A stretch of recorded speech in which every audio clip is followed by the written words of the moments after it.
It's been a few days. I've lost some video footage along the way and some things I haven't filmed because it was just long and tedious and boring. The main purpose of playing with it has been just to make sure that I can run normal operating systems. And by normal operating systems, I mean, basically an out-of-the-box Windows 10. And it works. It runs it, which is fine.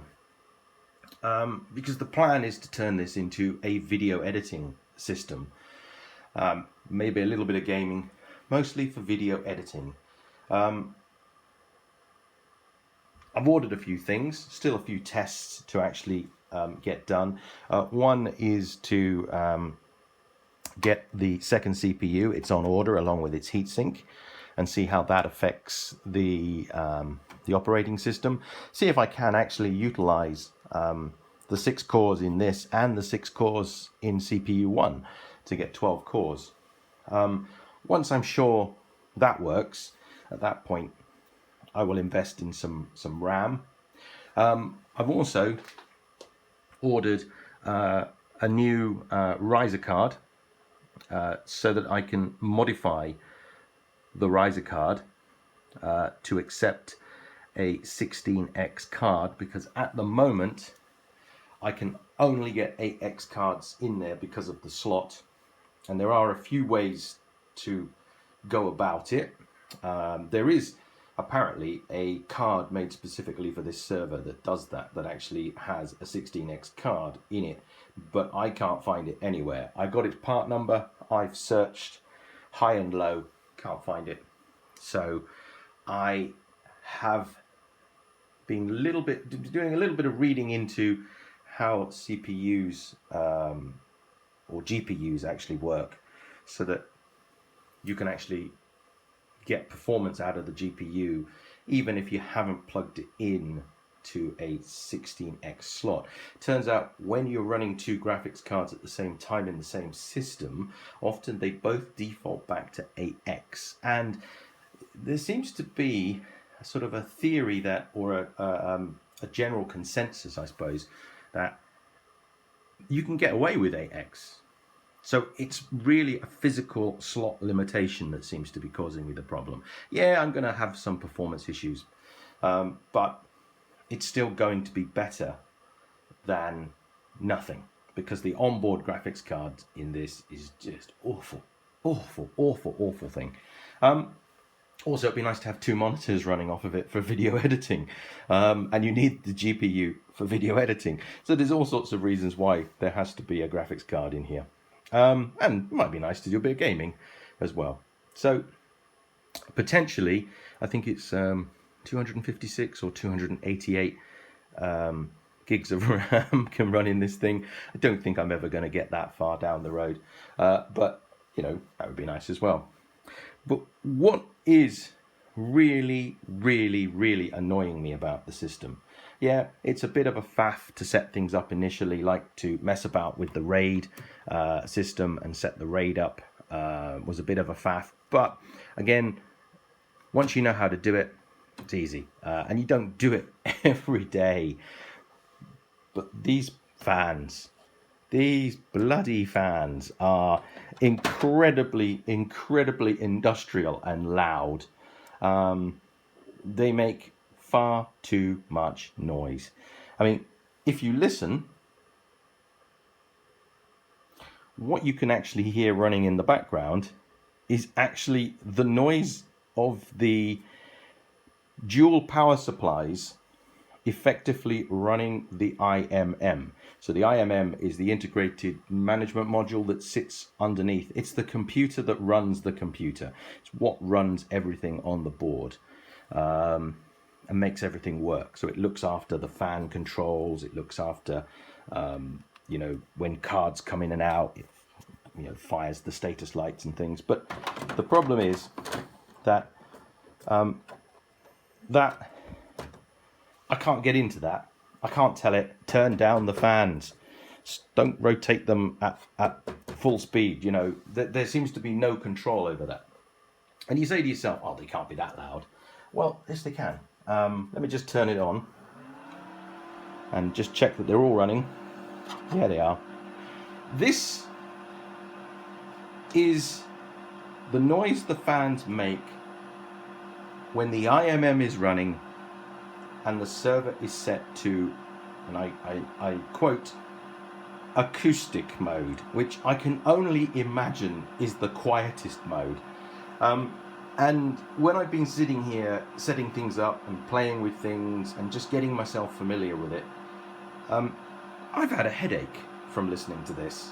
So before I stick a second CPU in here and start playing and working out how to make that happen, and before I start playing with graphics cards to make graphics cards work and get myself comfortable with an operating system on this and find somewhere for this to sort of live out of the way, which I have an idea for, I think the first thing I need to do is, if not silence these fans, I have to make them quieter. Now, I can't just remove them, because if I pull them out, the IMM throws an error and basically goes into a protection mode where it shuts down. It's about 30 seconds that it takes to shut down. Sometimes it's a bit longer. I don't know if it's actually going off of temperature, but on average it's about 30 seconds. So I guess it's long enough that you can pull a fan module out and stick a new fan module in when the system is throwing an amber light. Now these fans are very loud. This is the quietest I have managed to get them to run. So what am I going to do about it? Well, I have made an investment. I have bought some fans. I've bought 6 PWM fans. Why 6 fans? I hear you say. Well, because there's only three fans here. Well, actually, it's because there is a little bit more than 3 fans here. Each one of these fans is a brick of 2. So there are 2 fans. And you can see that this one, I've already cut the label because I've already opened this one up. I've already had a look, tried to work out its wiring configuration and just work out how I'm going to do this. And I've obviously, got a couple of fans. I've been looking through my fan selection, looking at fans that have the pulse width modulation and the speed sensors on them. And if I'm going to wire 2 fans together into this casing, when they probably will fit. I'm pretty sure they're going to fit. I have to work out how to make 8 cables go into 6 connectors. So my guess, and it's just purely a guess, is that the 2 outsides are the ground planes, so basically minus volts or ground. Somewhere in the middle will probably be one, and I would think 1 PWM pin and 1 power pin, and then probably the remaining 2 pins will most likely be the speed sensors. That's the most logical way of doing this because there are only 6 pins. 6 pins, and I have to put 8 cables in. And when I look at how these are wired, you can actually see that on the outside of this, you have a grey and a black. Well, that makes sense. They're cold colours. There's an orange and a red in the middle. They're warm colours. It's probably power. Then there's another 2 cables that are together. That's probably the pulse width modulation. And then the green and the blue sit in a pin on their own on each side. That makes me think that they're probably the speed sensors. Again, I'm going to have to go and look it up and find out for certain. But that makes me think that's how it's actually wired. I mean, I would have done it with eight connections, but You know, who am I to argue with the geniuses of IBM? Plan though is to snap this open. You can see it will open quite easily. This actually then twists open. I broke it open with a pair of screwdrivers and pliers initially, but it turns out they're quite easy to open. Strip back the wiring and connect up 2 PWM fans and just see if it makes things go quiet or if they run quiet. In the meantime, I've ordered some new fans. I did try and find some broken ones because I don't really want to destroy things that are working, because all I want really is the cable, the connector, maybe the module as well. It turns out you can't buy them broken. Also, it turns out that these are cheaper than buying normal speed controlled fans like these. So a sort of a, well, not new, but a working part of this is half the price of these two. So yeah, it's not the cheapest thing to do, but we're gonna make it happen, and I'll take you on the journey with me. Here we are on the desktop, looking at the fans from the server, or one of the fan units from the server. So I have already gently had a look at this. My plan is to try and dismantle the fan unit in such a way that I can get all of these cables.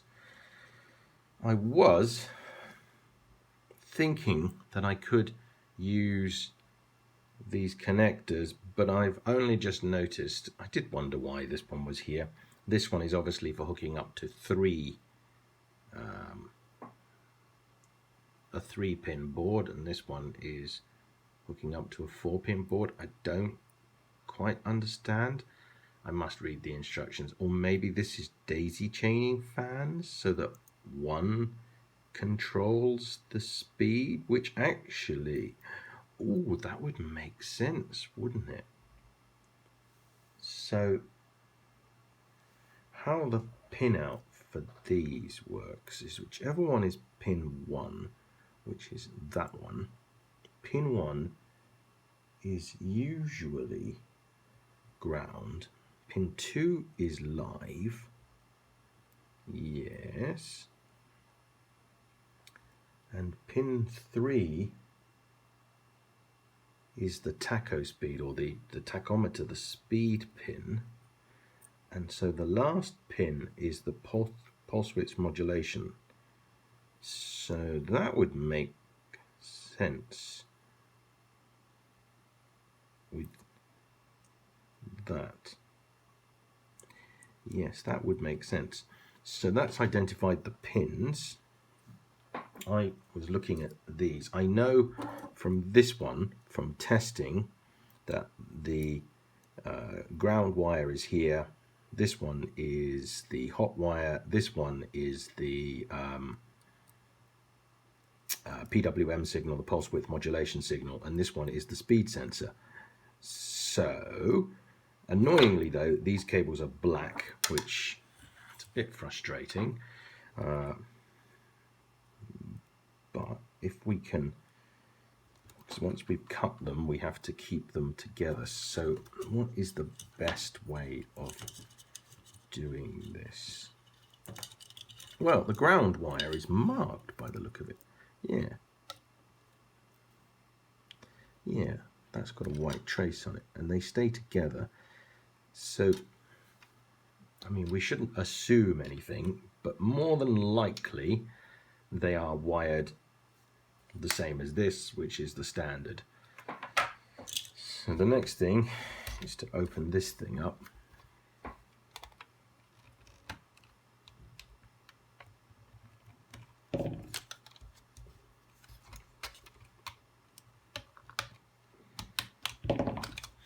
Like I said, I have been in here before, so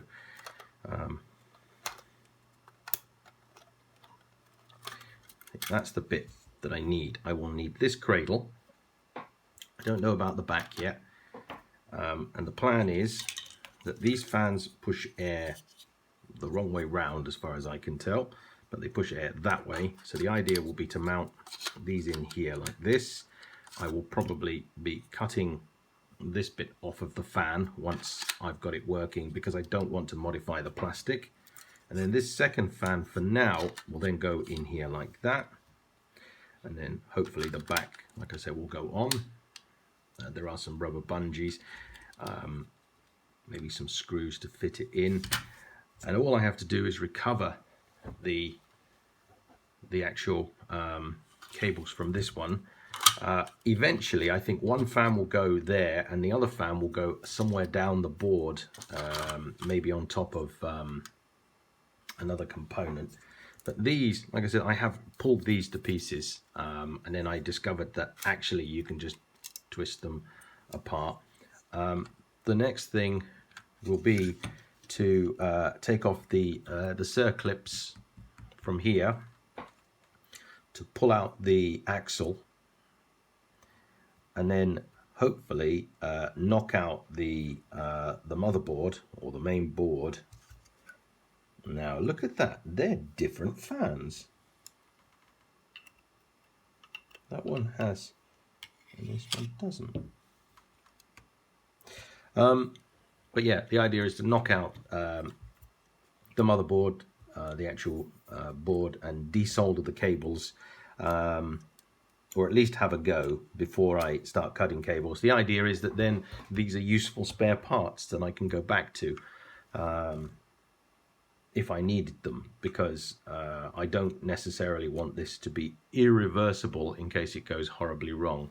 All right, I say Dremel, but you know, other brand names are available. Let's see if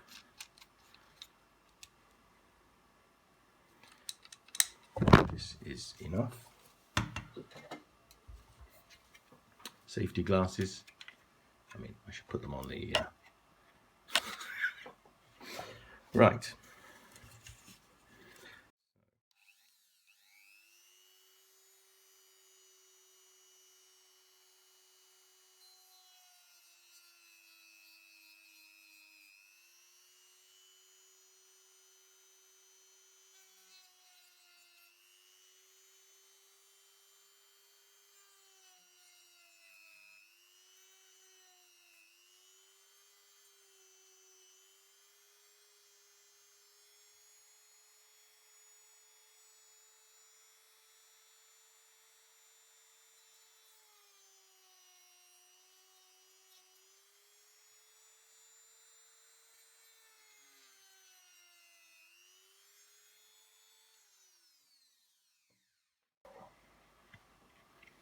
Yeah, so the plan, oh, that went out of shot. Plan is to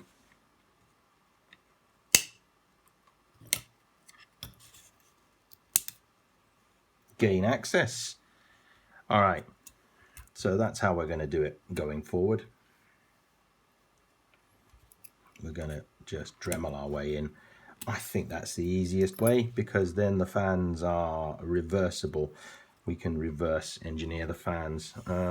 Is there any markings or anything on there that tells us what they are?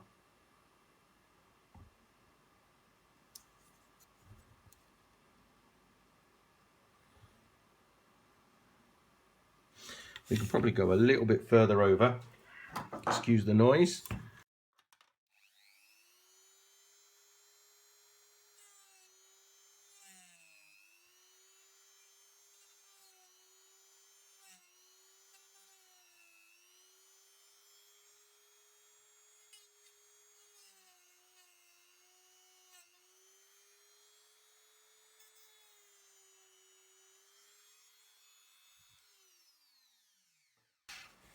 Not the prettiest job.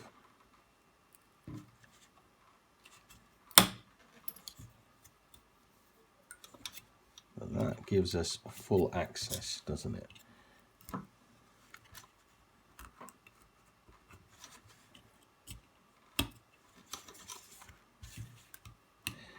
So I'm just removing the melted plastic that's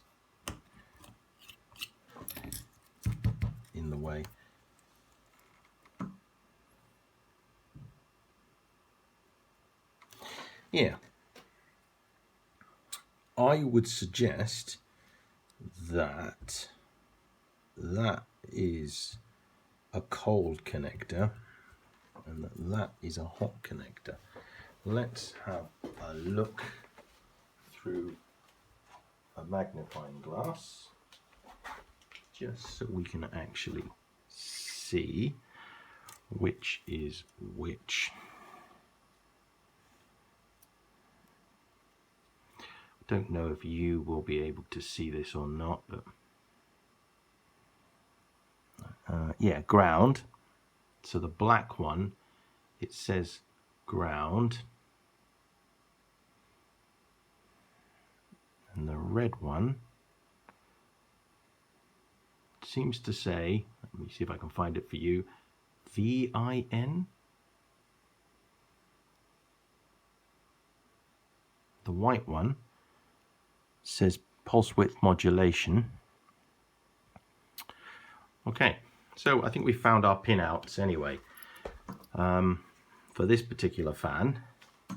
So we know that this black one is ground, the red one is 12 volts. We know that the white one is the pulse width modulation, and therefore the blue one is actually the speedometer or the tacho or whatever it's called. So I'm now going to do not exactly the same to this one, but I'm going to do something very similar, but without pulling the fan to pieces. And I'm also going to put this fan back together, and then I'm going to desolder the wires. I won't put you through that misery. Not wanting to make this too boring or too repetitive, but you know, now that I've actually cut into these, I did notice that this is shiny and has a different board than this one, and it's because they're sort of mirrored, and it's because when they are together, one of these fans goes well, when they're in the server it's that way up.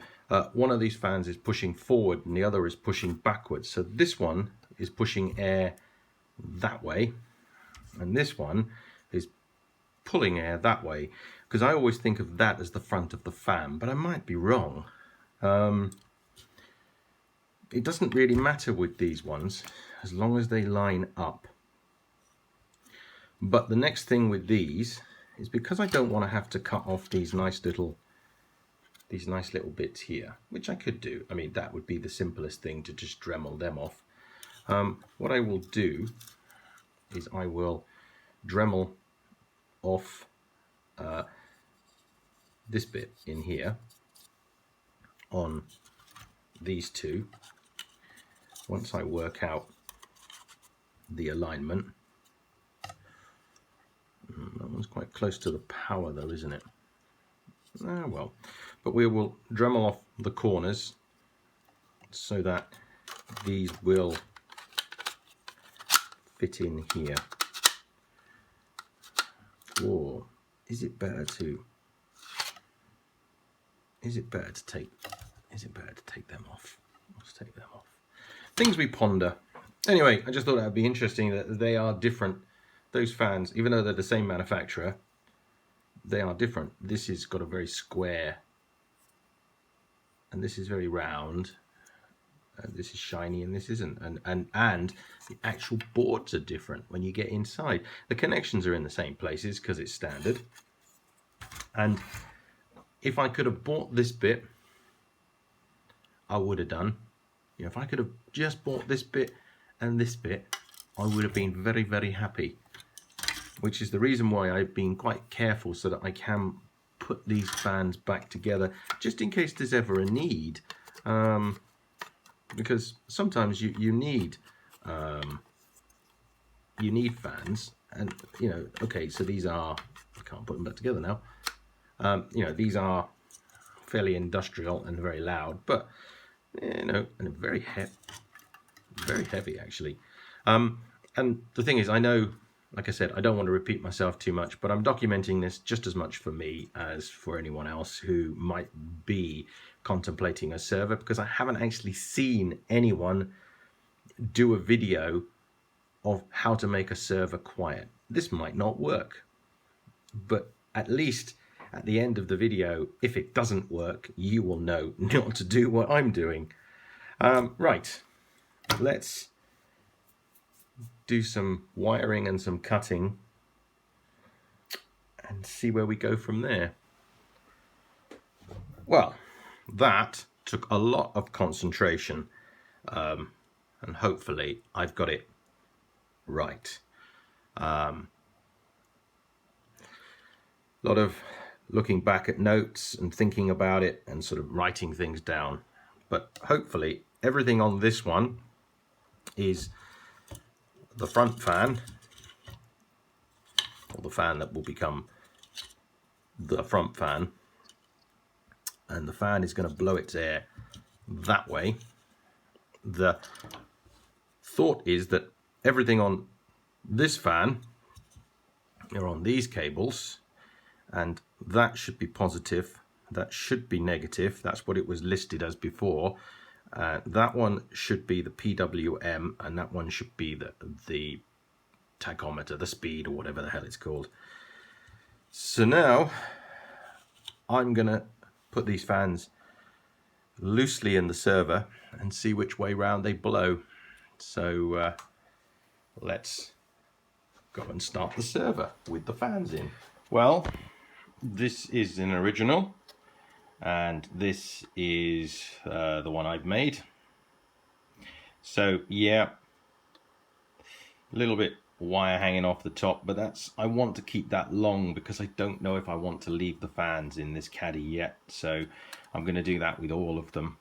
The fans are slightly thinner, obviously, so there's a bit of space between. I've just anchored them at the top, so they're in there. Let's stick a fan in, just double check that it still works. So the important thing is that it fits in, fits in the actual slot. I don't mind the wires being up here like this because I can always just tuck them away. I could loop them in and out of these handles, I suppose. That's one way of keeping them tidy. The important thing is to keep them out of the airflow,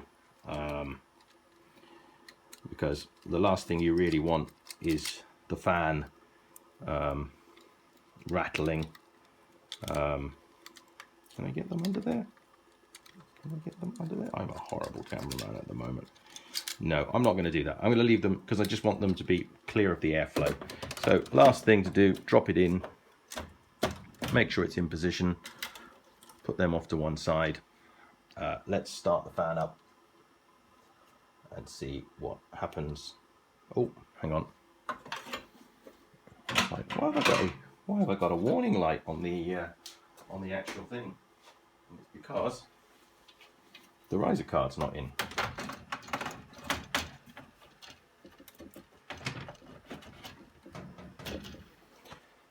Probably should put the plastic in. The plastic is just really venting stuff. I don't need this one, I don't think, because there's no CPU in this one.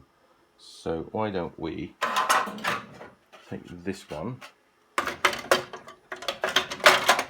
and drop it into place and then start the server.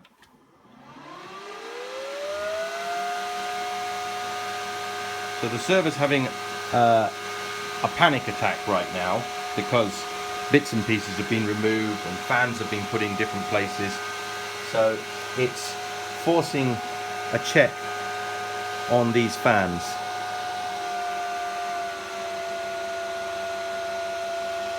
And the warning light's just gone off on this one, the one I just made. So of course, because the fans have changed position, it's now checking the fans. But this is the noise it makes when it's not in acoustic mode. And you can see it sort of slowly stepping down. Just double checking that we have turning fans. Yep. And yep. I mean, one thing I can do is, if I pull this fan out, because this is the one that's making the noise, and I pull this one out, yeah, you can hear that they don't make very much noise. Let's put these back in before the system decides to shut down.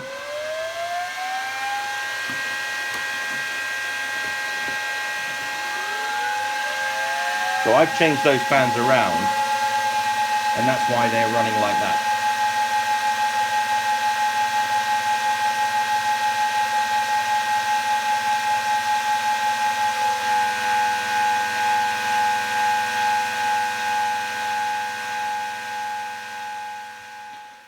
Okay, so we've modified the fans.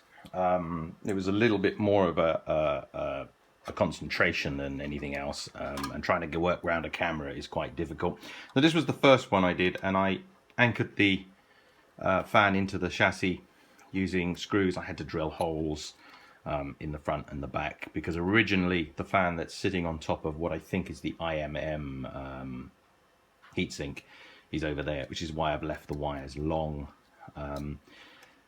And that was a problem, because these fans are thinner than the original fans. The other thing that worries me a little bit is that these fans have a low pressure side and a high pressure side. I would think that's what it is. But we will see. So this was the first thing that I did. I obviously did it in a way that I drilled holes, which is silly because I could have just chopped the tops off. But, you know, you live and learn. Anyway, this was then the second one that I did, and the third one I did in parallel with this one. And I've left the little blue rubber isolators in it. And then I've inserted a fan, an old broken fan that I basically cut in half. And I slid it in to shim the distance so that it's a nice tight fit. Again, I don't know if it would be better if they were together to cause less sort of turbulent airflow through, but the plan, again, I've left the cables long. The plan in the end is to probably take the rear fan out, which is actually, in this case, because this is module 2, this is A and this is B. So to take the B fans from the second module and place them on top of the CPU, and then to take the B fan from the third module and place it on top of the second CPU when it's installed. But this has caused a significant reduction in noise.